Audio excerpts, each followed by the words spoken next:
ఓం నమో వెంకటేశాయ. 9వ తేదీ 9వ నెల 2025 అంటే సెప్టెంబర్ రోజున ఈరోజు సెప్టెంబర్ 9వ తేదీ ఎస్ఎస్టీ టోకన్స్ ఎన్ని రిలీజ్ చేశారో చూద్దాము. రేపటి దర్శనం కోసం అంటే 10వ తేదీ 9వ నెల 2025న దర్శనం చేసుకోవడానికి ఈరోజు టోటల్గా ఎస్ఎస్టీ టోకన్స్ 21,000 టోకన్స్ అయితే వదిలారండి.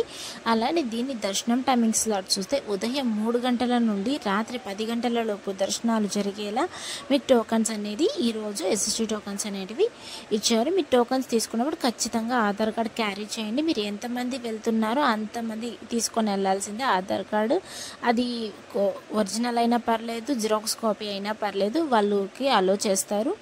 అండ్ డీటీ టోకన్స్ అయితే ఈరోజు 3,000 టోకన్స్ వదిలారు రేపు దర్శనం చేసుకోవడానికి, అంటే 10వ తేదీ దర్శనం చేసుకోవడానికి. ఈ టోకన్స్ తీసుకున్న వాళ్ళు మాత్రం శ్రీవారి మెట్టు మార్గమే వెళ్ళాలండి. ఇంకెక్కడ ఏ స్టెప్స్ దగ్గర నుంచి వెళ్ళకూడదు. ఇంకా దీని దర్శనం టైమింగ్ స్లాట్ చూస్తే మధ్యాహ్నం 12 గంటల నుండి రాత్రి 9 గంటల లోపు దర్శనాలు జరిగేలా డీటీ టోకన్స్ అనేటివి ఇచ్చారు. దీనికి కూడా మీరు ఆధార్ కార్డ్ కంపల్సరీగా తీసుకొని వెళ్ళాల్సిందే. అది కానీ అందులో మీ ఫోటో క్లారిటీగా ఉండాలండి. అలానే మీ ప్రజెంట్ ఎలా ఉన్నారో అలా ఉండాలి. అందులో కూడా ఆధార్ కార్డ్, అప్పుడే మీకు ఓకే అనేది అవుతుంది. టోకన్స్ అనేటివి చేతికిస్తారు. ఆ టోకన్ ఇచ్చాక అందులోనే అన్ని దర్శనం టైమింగ్స్ విత్ డేట్తో మెన్షన్ చేసి ఉంటుంది. అడ్రస్ కూడా మెన్షన్ చేసి ఉంటుంది. ఎటుపక్క నుంచి వెళ్ళాలో ఆ టోకన్లోనే ఉంటుందండి పూర్తి విషయాలు అయితే. అండ్ ఇంకొకటి ఏంటంటే 8వ తేదీ 9వ నెల 2025 స్వామివారిని ఎంతమంది దర్శించుకున్నారు అనేది చూద్దాము. 77,117 మంది స్వామివారిని నిన్నటి రోజున దర్శించుకున్నారు. 22,765 మంది స్వామివారికి తలనీలాలు సమర్పించారు. 2,10,00,000 రూపాయలు హుండీలో స్వామివారికి భక్తులు కానుకలుగా సమర్పించారండి. ఇదంతా నిన్నటి రోజున. అలానే దర్శనం టైమింగ్స్ అంటే నిన్నటి రోజున దర్శనం సమయం ఎంత సమయం పడింది అనేది చూద్దాము.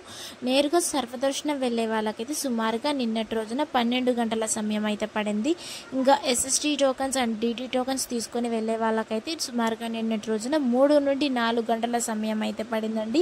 ఇంకోటి ఏంటంటే ఎస్ఎస్టీ డీడీ యొక్క డిఫరెన్స్ ఏంటంటే ఎస్ఎస్టీ టోకన్ తీసుకొని మీరు ఎలా అయినా వెళ్ళొచ్చు. ఏ స్కానింగ్ అవసరం లేదు. అలిపి స్టెప్స్ మార్గాన వెళ్ళొచ్చు. శ్రీవారి మెట్టు మార్గం కూడా వెళ్ళొచ్చు. కానీ డీడీ టోకన్ తీసుకున్నప్పుడు మాత్రం ఖచ్చితంగా ఆ టోకన్ అనేది స్కాన్ చేసుకోవాలి.